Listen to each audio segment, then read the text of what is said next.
Salut les parents voyageurs, c'est Floriane. Dans cette série de podcasts sous forme de capsules audio, je vais vous parler de notre tour du monde. Après les préparatifs, ce petit format me permet de chroniquer notre grand voyage pour lequel nous sommes partis fin août 2024. Vous savez tout de la préparation d'un tel projet. Désormais, je vais vous raconter comment ça se passe sur les routes, nos belles découvertes, mais aussi nos doutes et nos galères. L'idée est de lever le voile sur les coulisses d'un tour du monde en famille et de partager notre expérience.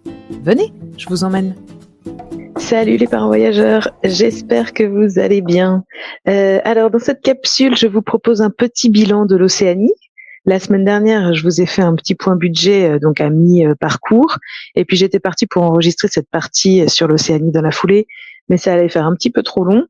Donc me voici aujourd'hui avec un petit bilan sur nos 2 mois et demi en Océanie, et puis donc très bientôt, je pense dans 2 semaines, je répondrai aussi aux questions que vous m'avez posées sur Insta.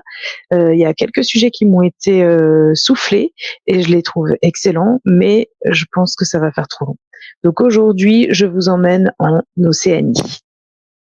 Comme je vous le disais dans les précédentes capsules, le changement de continent et l'arrivée en Australie a vraiment créé une rupture dans notre voyage. D'un coup d'un seul, on était en vacances et plus en voyage. En fait, je pense que bon, c'est tout bête, mais on a retrouvé des repères. On était moins bousculés. Comme on est arrivé à Sydney, qu'on connaissait déjà, voilà, on avait quelques petits repères. Le fait de pouvoir communiquer facilement aussi, ça aide énormément.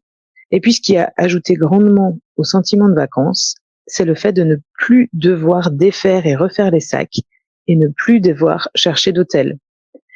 Comme on a voyagé en van en Australie, puis en camping-car en Nouvelle-Zélande, et qu'ensuite, pour la Polynésie, tous nos logements étaient déjà réservés depuis le mois de novembre.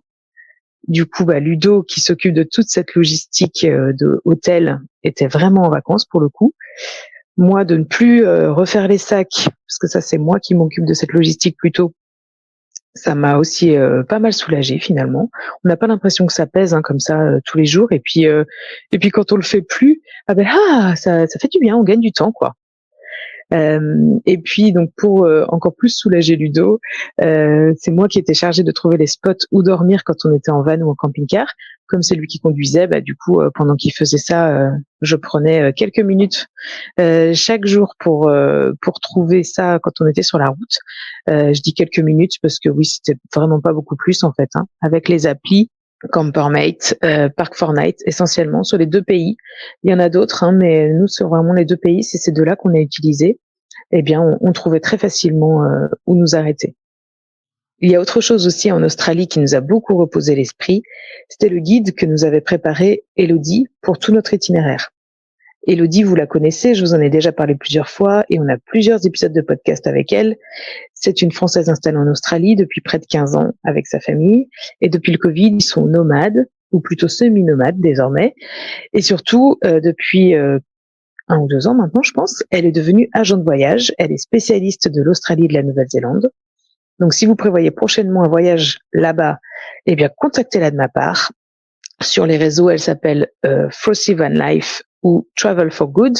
Je vous mets toutes les infos dans la description de l'épisode. Contactez-la de ma part, elle vous réserve une petite remise, plein de bons conseils. Donc, allez-y, je vous la recommande les yeux fermés. Bref, Elodie, donc c'est par elle qu'on avait réservé notre van en Australie et elle nous avait proposé un programme complet pour nos 3 semaines sur la côte sud du pays. Et donc, en fait, on n'avait pas vraiment besoin de se casser la tête pour savoir où est-ce qu'on devait aller, pour y faire quoi. On n'avait qu'à suivre l'itinéraire qu'elle avait proposé. Et franchement, ça, c'est un véritable luxe qu'on a apprécié à sa juste valeur, de vraies vacances. Alors en Australie, on n'a passé que 3 semaines. Je vous renvoie à l'épisode de la semaine dernière sur le budget pour comprendre pourquoi si peu. Et ces 3 semaines, eh bien, c'est passé à la vitesse de l'éclair. Mais qu'est-ce qu'on a aimé? C'était juste dingue. Alors d'abord, on a passé quelques jours à Sydney, principalement sous le mauvais temps quand même. Et ensuite, on a récupéré un van. Et puis, on a mis le cap à l'ouest vers les Blue Mountains. Et puis, le cap au sud vers la côte. Et après ça, on a longé la côte. On n'a plus quitté la mer jusqu'à Melbourne. Et on a poussé un tout petit peu plus loin que Melbourne pour parcourir la Great Ocean Road. Pour moi, il y a quelques endroits mythiques dans le monde qui nous ont permis à l'origine de tracer notre itinéraire général du tour du monde. Et la Great Ocean Road faisait partie de ces endroits mythiques. Ça faisait longtemps que j'avais envie de découvrir ces paysages de falaises, de craies déchiquetées par le vent et par les vagues, et je n'ai pas été déçue. Franchement, on a adoré. Et j'ai même directement écrit un article là-dessus sur Parents Voyageurs pour vous partager ça tellement j'ai aimé. C'était assez incroyable. Et puis après, donc, ce petit périple, on a fini par quelques jours à Melbourne. Très chouette aussi. En Australie, bon, c'est pas compliqué, on a tout aimé. Les paysages, l'ambiance, les animaux, la facilité à se garer avec le van, les supermarchés avec tout ce qu'on voulait pour cuisiner. Bref, c'était top. On a quasiment eu du soleil tout du long. Donc ça, c'était vraiment génial parce que quand on est en van et qu'il fait pas beau, c'est tout de suite moins marrant. Avec le van, quand même, on vit dehors. On a rencontré des voyageurs vraiment trop sympas avec qui on a passé de bons moments. Sur la Great Ocean Road, on a passé là 3-4 jours avec une autre famille. À Melbourne, on a rencontré deux très chouettes familles aussi, dont une qu'on a très largement revue en Polynésie. On a passé une semaine ensemble. Donc bref, franchement, c'était canon, quoi. Tout était top. Et si on devait trouver quelques points négatifs à l'Australie, ce serait les Tim Tam. Je ne sais pas si vous avez déjà entendu parler de ces biscuits, mais ils sont largement encensés sur les réseaux sociaux. Genre, c'est le truc à goûter en Australie. Je pense que je l'avais mis sur une story sur Insta. En gros, en Australie, d'après ces influenceurs, il y a l'Opéra de Sydney, les kangourous et les Tim Tam. C'est presque au même niveau. En fait, c'est pas aussi bon que ça. Nous, on n'a pas trop aimé. Et puis, un autre point négatif, donc c'est dire si vraiment j'en cherche, quoi, c'est la température de la mer. Alors, en fait, je crois qu'on était un peu trop mal habitués. Après l'Asie du Sud-Est, où on rentrait comme ça, l'eau était tout le temps au moins à 27-28 degrés. Bon, là, tout de suite, c'était plus frais. On était plutôt dans les 20. Donc ça a saisi nettement plus, mais ça ne nous a pas empêché de nous baigner parce que nous on adore ça. On est vraiment des gens de la mer, quoi. Donc voilà. Comme je vous disais, c'est dire si on a tout aimé. Si on en est au point de blâmer la température de l'eau et le goût des biscuits, franchement, c'était canon. Après ces 3 semaines fantastiques, nous sommes arrivés en Nouvelle-Zélande, à Christchurch, sur l'île du Sud. D'ailleurs, on dit pas Christchurch, comme les bons Français disent tout le temps. On dit Christchurch. Donc là-bas, c'est la plus grande ville de l'île du Sud. On y est resté 2 jours avant de prendre un camping-car, cette fois-ci, pas un van. Et alors là, ça n'a pas été le coup de cœur immédiat avec la Nouvelle-Zélande. Alors, je pense, ça dépend aussi toujours. Je trouve le sentiment qu'on a quand on arrive dans un pays, ça dépend vachement d'où on vient, de l'expérience qu'on vient de vivre, etc. Et nous, on avait passé 3 semaines là sur un petit nuage en Australie. On n'avait évidemment pas eu le temps de le digérer parce que tout s'enchaîne. Et donc, voilà, on a eu, ça n'a pas été le coup de cœur absolu immédiatement avec la Nouvelle-Zélande, parce que Christchurch, c'est une ville aussi assez étrange quand même. C'est une ville qui a été en grande partie détruite en 2011 par une série de tremblements de terre, dont un qui a achevé tout le monde en février 2011. Et donc c'est rien, c'était il y a 14 ans. La ville du coup est neuve. On voit presque pas. Franchement, si on ne sait pas qu'il y a eu ça, on peut pas le deviner. Il y a un immeuble qui est encore dans le centre-ville et qui est en phase de démolition. Honnêtement, ça peut arriver dans n'importe quelle ville, d'avoir un immeuble qui est mal en point. Et puis il y a l'église qui est aussi en chantier, cathédrale plutôt, qui est aussi en chantier. Mais ça aussi, ça peut arriver. Et comme c'est bâché et tout ça, en fait, on ne voit pas non plus l'ampleur des dégâts, etc. Donc en gros, ça peut arriver dans n'importe quelle ville. Franchement, si on va à Christchurch, on n'a aucune idée qu'il y a eu un tremblement de terre qui a ravagé l'essentiel de la ville. On peut pas s'en douter. Mais la ville est très très grande du coup. Non, c'est pas vrai. La ville n'est pas très grande, mais les avenues sont très larges. Il n'y a pas grand monde, ça fait vide. Et du coup, je sais pas, on se sentit un petit peu perdu quoi dans cette grande ville. Mais c'était tout propre, c'était mignon quoi. Il y a une petite rivière qui passe, c'est joli. Mais voilà, on a été un petit peu déstabilisés. Et puis donc on est resté 2 jours à Christchurch et après donc on a pris le camping-car. Et quand on est parti sur la côte ouest, du coup là, ça a été aussi un peu compliqué parce qu'on s'est retrouvé avec une météo vraiment changeante, mais surtout très nuageuse. Et donc, bon, on a commencé par aller voir les glaciers. Ben, on n'a pas vu grand-chose, quoi, parce qu'ils étaient vraiment pris dans la brume et on s'est dit, ah ouais, ok, super, les glaciers. C'était pas extraordinaire, quoi. Et pour ajouter à ça, je pensais que ce serait d'une simplicité enfantine pour trouver des endroits où dormir en camping-car. Et en fait, c'est pas du tout le cas.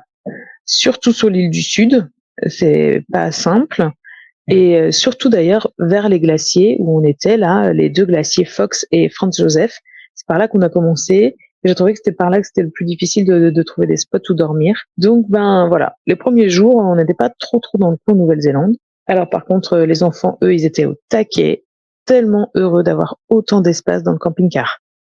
Parce que le van qu'on avait en Australie, on l'avait trouvé pas hyper bien optimisé en termes d'espace. Il fallait qu'on refasse les lits, donc nous on avait opté pour garder le lit des enfants toujours fait au-dessus, mais ça impliquait qu'avec Ludo, on pouvait pas se tenir debout dans toute la partie là en dessous du lit. Donc il y avait quand même une partie cuisine et mini salle de bain où on pouvait tenir debout sans se pencher, mais la partie qui était en dessous de leur lit, on ne pouvait pas. Il n'y avait pas vraiment des placards. Enfin, pour les rangements, c'était un peu compliqué. Bref, c'était pas top.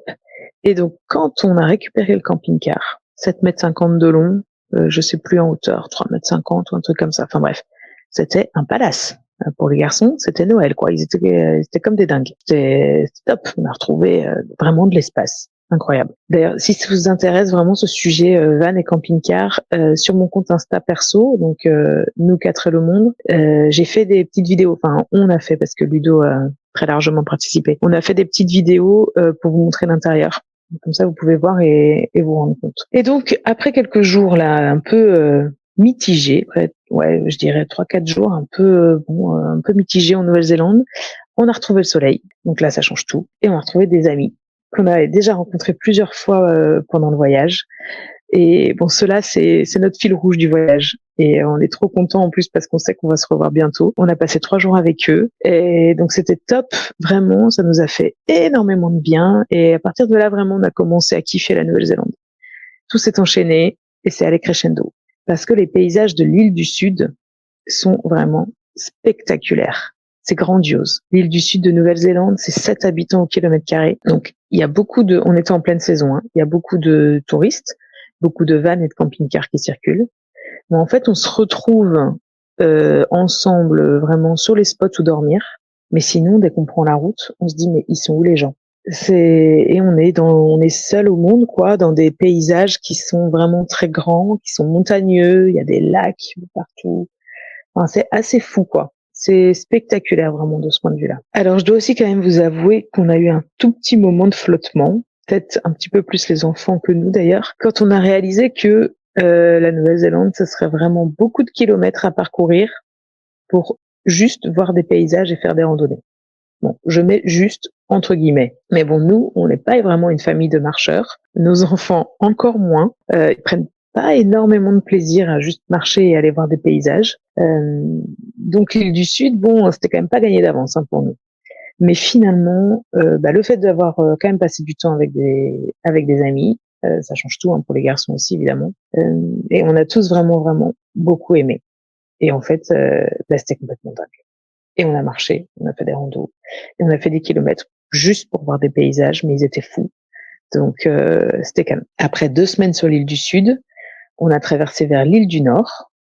L'île du Nord, c'est un tout petit peu différent, quand même 35 habitants au kilomètre carré en moyenne. Donc, c'est 5 fois plus que sur l'île du Sud. Il y a plus de villes qui sont au moins sur tout le pourtour de l'île, quelques villes aussi dans le centre. C'est pas exactement pareil. Les paysages sont un peu moins grandioses, un peu moins spectaculaires. Mais alors en plus là, on n'avait que 8 jours. Et donc ça, c'était vraiment beaucoup trop court. Vraiment. J'ai un petit regret quand même là-dessus, c'est qu'on n'avait pas prévu assez de temps. Mais bon, on a fait des trucs de fou sur l'île du Nord, comme l'ascension du Tongariro, avec des nouveaux copains qu'on a rencontrés pour l'occasion. Le Tongariro, donc c'est le Tongariro Alpine Crossing. C'est une randonnée de 20 km qu'on fait sur la journée. C'est la plus belle randonnée à la journée de Nouvelle-Zélande. Et j'ai lu quand même plusieurs fois que c'était parmi les plus belles du monde, dans le top 10 des randonnées à la journée dans le monde. Donc bon, c'est 20 km, 850 mètres de dénivelé positif pour des gens qui n'aiment pas trop marcher. C'est aussi un petit défi, mais avec des copains qu'on a rencontrés là comme ça sur les réseaux. Franchement, merci les réseaux pour toutes ces belles rencontres. La journée, c'était fantastique, fantastique. Je viens de publier d'ailleurs un article à ce sujet. Si ça vous tente, si vous allez bientôt en Nouvelle-Zélande et que vous demandez si vous pouvez faire le Tongariro avec des enfants, ben voilà, je vous explique tout. La réponse est plutôt oui, mais si vous savez pas à partir de quel âge, je vous dis dans l'article. En tout cas, je vous explique comment ça vous donne aussi l'opportunité de faire votre propre avis, quoi. Et puis, il y a un petit peu de logistique à organiser pour le Tongariro, où est-ce qu'on se gare, il y a une histoire de navette et tout ça. Je vous dis tout dans l'article, c'est tout détaillé. Et je vous mets le lien de cet article dans la description, bien sûr. Et puis, sur l'île du Nord, on est retourné à Coromandel. Coromandel, c'est une presqu'île qui est juste à l'est d'Auckland. On avait découvert cette petite péninsule une première fois il y a 7 ans et demi, lors de notre premier voyage en Océanie. Mais quel bonheur d'être là-bas. La première fois qu'on était allé, on avait eu un temps dégueulasse, vraiment pluie, nuages bas, nuages noirs toute la journée. Et on avait trouvé des paysages complètement fous. Et alors, cette fois-ci, on y est retourné sous un soleil éclatant. Et bon, c'était dingo, quoi. Franchement, quel bonheur, quel bonheur. Sur la fin de notre voyage en Nouvelle-Zélande, j'ai ressenti un petit peu de frustration, quand même, du fait qu'on avait que 8 jours sur l'île du Nord. Parce que moi, j'avais très envie d'aller découvrir les paysages du Northland. Le Northland, c'est la péninsule qui est au nord d'Auckland. Mais en fait, c'était impossible dans le temps imparti. C'était vraiment beaucoup trop de kilomètres. Il aurait fallu qu'on fasse 1000 kilomètres en 2 jours. Enfin, c'était un peu délirant, pas très cohérent de faire ça. Donc, on s'est arrêté plus tôt. Bref, moi, j'avais pas envie de quitter la Nouvelle-Zélande parce que j'ai adoré. Et en plus, voilà, je pense que j'étais pas dans un good mood du coup, du fait qu'il fallait quitter le camping-car, refaire les sacs, quitter ce merveilleux pays. Et en plus, on n'a pas pu faire ce que j'avais trop envie de faire, quoi. Donc voilà, pour la Nouvelle-Zélande, moi, je vous conseille de prévoir au moins 4 semaines. On avait 3 semaines et demie, au moins 4, 5, c'est bien. Après, il faut que ça rentre dans le budget, bien sûr. C'est un sujet pour la Nouvelle-Zélande. Alors, ce que je voulais vous dire aussi, c'est un peu une comparaison là entre Nouvelle-Zélande et Australie, parce que finalement, donc là, je vous ai un peu raconté notre parcours et puis notre état d'esprit qui a évolué au fur et à mesure. Mais c'est vrai qu'au début de la Nouvelle-Zélande, on comparait évidemment beaucoup avec l'Australie. On ne le dit jamais assez, l'ordre dans lequel on fait les choses dans un tour du monde, ça impacte vraiment beaucoup, je trouve, la perception qu'on a de ce qu'on visite et du pays où on est, etc. Mais de la même manière qu'on peut avoir tendance à mettre tous les pays d'Asie du Sud-Est dans le même panier, comme je vous disais dans la capsule numéro 16, si je me souviens bien, je trouve que vu d'Europe, on pourrait un peu croire que l'Australie et la Nouvelle-Zélande, pareil, c'est assez similaire. Et comme on avait tellement aimé l'Australie, honnêtement, la comparaison était assez difficile à soutenir pour la Nouvelle-Zélande. Très grosse différence, notamment les animaux. En Nouvelle-Zélande, c'est beaucoup moins facile d'en voir qu'en Australie. Alors, il faut dire qu'en Australie, on avait été vraiment servi, kangourous, koalas, émeus, wombats, échidnés, varans, les oiseaux, j'en passe, quoi. Franchement, tout était extraordinaire. On a vu tous ces animaux dans leur milieu naturel. L'Australie en famille, pour ça, c'est dingue. En Nouvelle-Zélande, c'est pas pareil, quoi. Alors, il y a vraiment beaucoup d'oiseaux. Les oiseaux, c'est un peu moins facile à observer, je trouve, quand même. Et puis, il y a beaucoup d'animaux marins, mais pareil, c'est pas si facile à observer. En plus, nous, on n'était pas à la bonne saison pour les baleines, par exemple. Donc, voilà, c'est pas aussi facile que ça, quoi, les animaux, du coup, en Nouvelle-Zélande. Et puis, le kiwi, donc ce petit oiseau qui est l'emblème national du pays, en fait, il sort que la nuit. C'est une espèce en danger, donc il se fait rare. C'est quasiment impossible, je pense, d'en voir à l'état sauvage. On n'en a pas vu du tout. Alors, on peut aller dans des sanctuaires, mais on n'a pas tenté cette expérience. Après, j'en connais plusieurs qui sont allés, qui ont vraiment beaucoup aimé, donc pourquoi pas. C'est aussi l'occasion de voir ce petit animal. Par contre, quand même, donc c'est moins facile. C'était difficile de soutenir la comparaison avec l'Australie, où là, on avait eu un festival d'animaux, mais on a vu énormément de lions de mer, on a vu des pingouins, on a vu des albatros, c'est le plus grand oiseau qui vole au monde, plus de 3 mètres d'envergure, quand il déploie ses ailes, et donc ça, on en a vu en vol, c'était incroyable, quoi. Les lions de mer à Keikura, c'est fantastique, il y en a des dizaines. C'est énorme tout ce qu'il y a. Donc voilà, on a quand même été servis. Les petits pingouins qui remontent la digue après avoir passé une journée en mer à la pêche, c'est trop chou. Donc quand même, on a vu des animaux assez fantastiques, mais c'est moins accrocheur que des kangourous, que des koalas. Franchement, c'était un peu fou, quoi. Alors, en revanche, si on n'a pas vu beaucoup d'animaux, on a vu quand même beaucoup de Néo-Zélandais qu'on a trouvé beaucoup plus accueillants que les Australiens. En Nouvelle-Zélande, en fait, il y a toujours quelqu'un pour te demander comment ça va, si tu passes un bon séjour, où est-ce que tu vas après, où est-ce que tu étais avant, qu'est-ce que tu as aimé, etc. Hyper sympa. Vraiment, c'était top, quoi. On a vraiment beaucoup plus discuté avec les locaux en Nouvelle-Zélande qu'en Australie. On a trouvé les gens hyper sympas, hyper ouverts. Et entre les deux pays, il y a aussi une grande différence culturelle. Bien que les deux pays aient été colonisés par les Britanniques à peu près à la même époque, fin 18e, c'est quand même très différent. En Australie, les aborigènes sont invisibles, au moins sur la partie qu'on a visitée cette fois-ci. Alors je sais que ce n'est pas le cas partout, notamment au niveau de Cairns, il y a des fortes communautés aborigènes, évidemment dans le centre rouge, mais les aborigènes aussi, c'est en fait, on dit les aborigènes, mais en fait c'est une myriade de peuples. On a vu à un moment donné une carte qui découpait toute l'Australie selon les peuples aborigènes. Je sais pas combien il y en a, mais une centaine peut-être. Vraiment, c'était énorme. Donc en fait, c'est pas les aborigènes, c'est plein de peuples qui vivaient en Australie avant l'arrivée des colons britanniques, qui se sont fait décimer et aujourd'hui ils sont pas très bien intégrés, quoi. À contrario, les Maoris en Nouvelle-Zélande, déjà les Maoris ont signé un accord de paix avec les Britanniques pour trouver un terrain d'entente quand les Britanniques sont arrivés. Bon, il y a plein d'histoires à ce sujet, c'est pas aussi simple que ça. C'est toujours pas réglé, hein. Il y a encore des tensions et des cas qui sont traités devant des tribunaux. Il y a un tribunal spécial qui a été créé, je pense, il y a 50 ans à peu près, en Nouvelle-Zélande pour gérer les discordes qui sont issus du traité de Waitangi, donc qui est le traité fondateur de l'accord de vie commune entre Britanniques et Maoris. Donc en fait, il y a des tas d'histoires qui sont pas du tout réglées, mais ce qui est quand même différent, c'est que le maori est une langue officielle et c'est pas juste de la cosmétique non. On voit du maori écrit partout, partout, partout. D'ailleurs, par exemple sur les panneaux d'explication là pour les touristes partout où on va, le maori est toujours la première langue. Et là, c'est écrit ensuite en anglais. Les Maoris sont visibles dans la vie de tous les jours, dans les villes, etc. Enfin, je veux dire, on croise des gens qui sont typés Maoris, quoi. En Australie, on croise que des blancs. La population locale, elle est blanche. On voit pas du tout d'aborigènes. Ils sont représentés dans la vie politique en Nouvelle-Zélande. Leurs traditions sont toujours très vivantes. Et on pense bien sûr notamment au haka, qui est connu dans le monde entier, mais ils ont bien d'autres traditions qui sont encore toujours vivantes. Donc en Nouvelle-Zélande, les Maoris font vraiment partie intégrante de la population. Et donc, comme je disais, même si tout n'est pas rose, c'est vraiment radicalement différent du statut des aborigènes en Australie, qui sont encore très largement sous-représentés et qui sont même ostracisés dans la vie de tous les jours et dans la vie politique, bien sûr. On a beaucoup discuté de cela avec Elodie, donc toujours la même, hein, Elodie d'Australie, agent de voyage, et son mari Guillaume, parce qu'on les a rencontrés, on a passé une journée avec eux en Nouvelle-Zélande.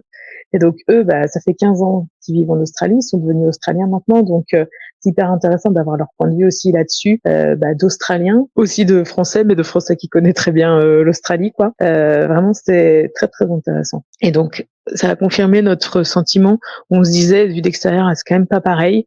Eh ben oui, c'est pas pareil et c'est normal, quoi. Les sujets ne sont pas les mêmes dans la vie de tous les jours. En Nouvelle-Zélande, on a fait plusieurs musées qui sont très très sympas, au premier rang desquels le musée Te Papa à Wellington.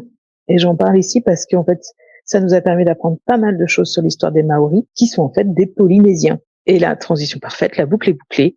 Nous avons terminé notre tour d'Océanie par 3 semaines et demie en Polynésie. Et donc là, évidemment, c'était encore plus les vacances qu'ailleurs. Donc, j'étais très triste de quitter la Nouvelle-Zélande, mais très heureuse, évidemment, d'arriver en Polynésie. Sur les réseaux, vous m'avez demandé pourquoi on est retourné en Polynésie alors qu'on y était déjà allé il y a 7 ans et demi. Eh bien, c'est très simple. Que nous sommes rentrés de notre voyage de 2 mois en Océanie en août 2017, on s'était dit 2 choses à l'époque. La première, c'est qu'un jour, il faudrait qu'on reparte en voyage plus longtemps. Pourquoi pas 1 an? Et la deuxième, c'était qu'on retournerait en Polynésie.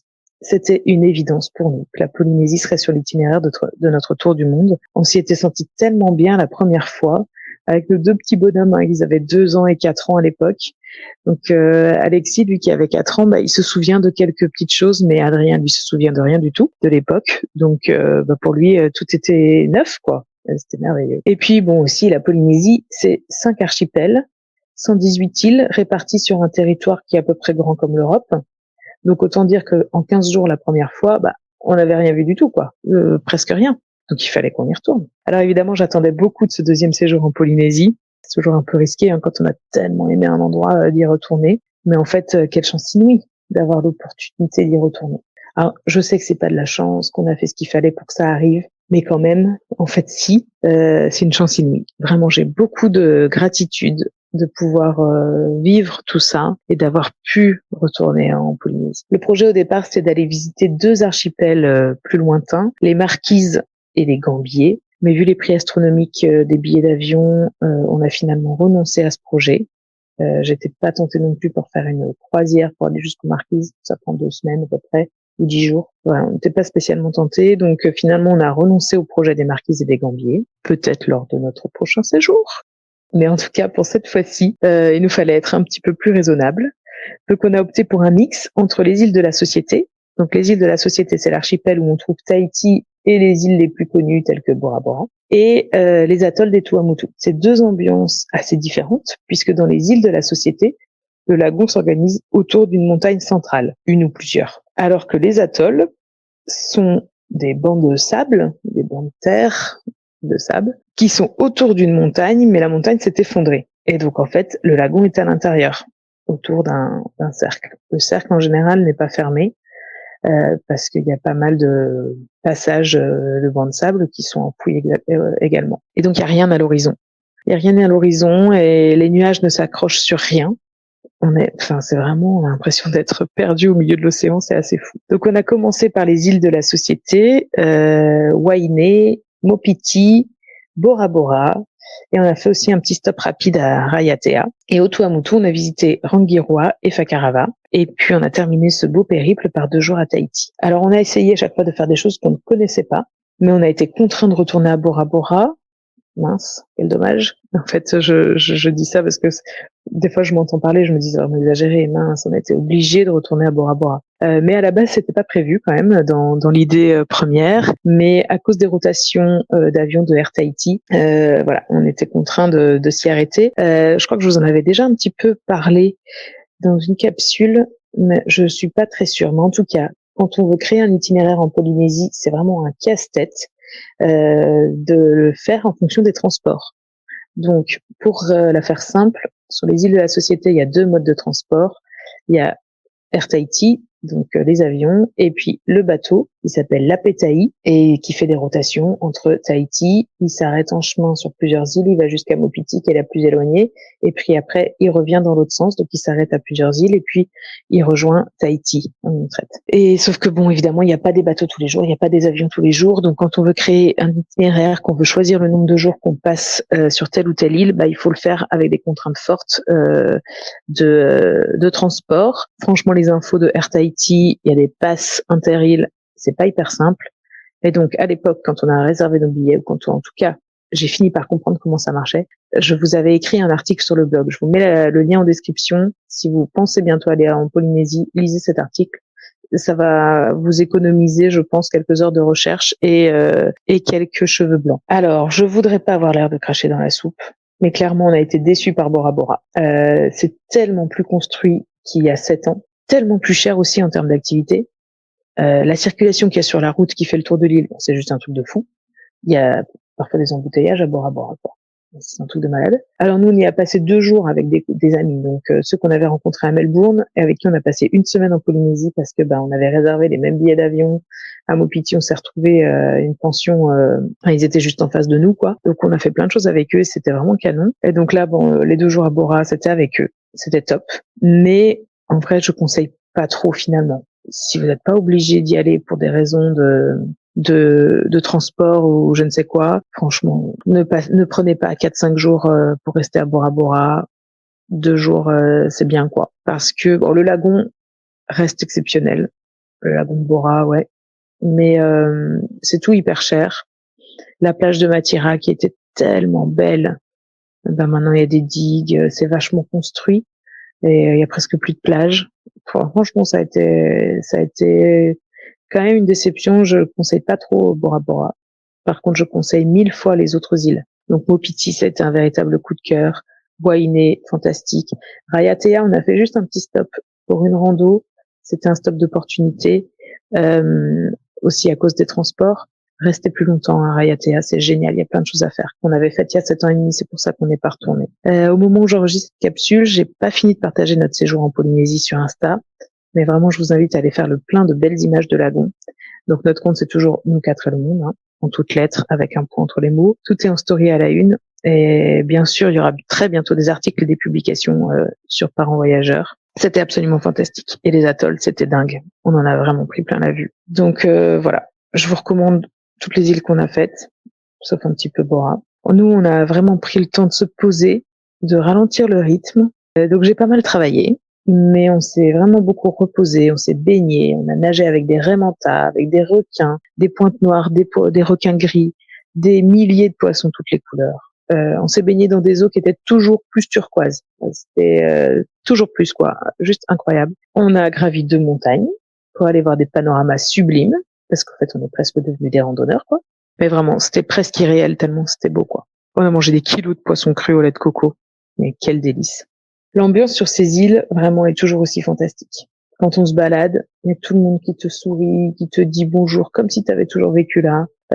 Bref, je crois que ça va être un petit peu dur là de se relancer dans un nouveau voyage en Amérique, mais plein de belles choses nous attendent. Donc voilà, c'est toujours un peu ça, c'est le jeu du tour du monde. On quitte toujours à regret des endroits qu'on a beaucoup aimés, mais quelque part, bon, la suite est toujours aussi extraordinaire en fait. Donc voilà.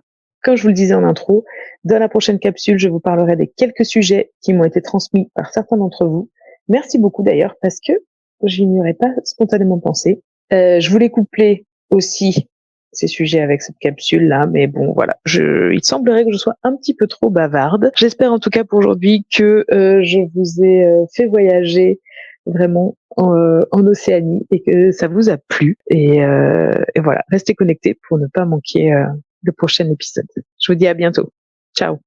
Retrouvez nos interviews de parents voyageurs un mercredi sur 2. On y parle tour du monde, bien sûr, mais aussi expatriation, vie nomade et slow tourisme, entre autres. Pour ne manquer aucun épisode, abonnez-vous au podcast Parents Voyageurs sur votre plateforme d'écoute préférée. Retrouvez-nous sur le blog parents-voyageurs.fr et sur les réseaux sociaux. Pour suivre notre tour du monde, je vous retrouve sur Instagram, sur le compte Nous 4 et le monde, en toutes lettres et avec un point entre chaque mot. À bientôt!